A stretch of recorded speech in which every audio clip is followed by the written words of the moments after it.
नमस्कार दोस्तों, रफ्तार पकड़ चुका बिहार। अब की बार बिहार समझदार। जिस प्रकार से 2 करोड़ रोजगार जो है पकड़ पकड़ के दिए गए, तो मतलब लोग कह रहे थे कि भैया हमें नहीं चाहिए, सरकारी नौकरी नहीं चाहिए, लेकिन घर में घुस के गए और बोले ना सरकारी नौकरी बिना दिया मानेंगे नहीं।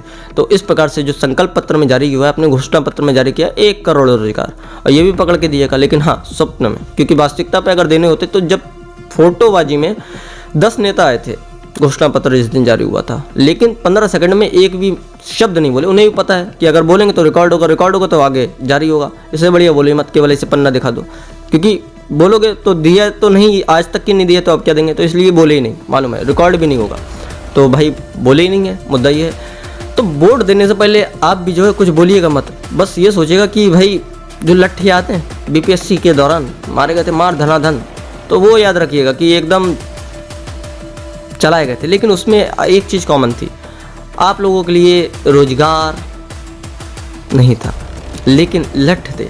लेकिन कोई भी नेता का लड़का उसमें शामिल नहीं था, और शामिल होता तो लठ चलाई नहीं होता, क्योंकि किसी ना किसी ने तो ऑर्डर दिया ही होगा 100%।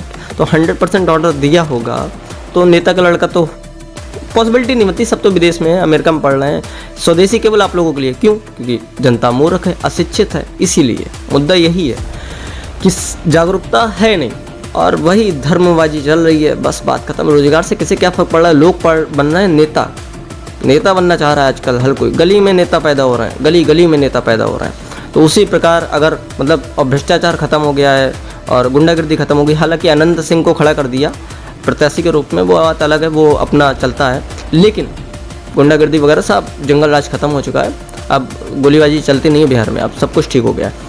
तो अब की बार बिहार समझदार, तो लठ याद रखिएगा वोट देने से पहले, बाकी बिहार समझदार। धन्यवाद।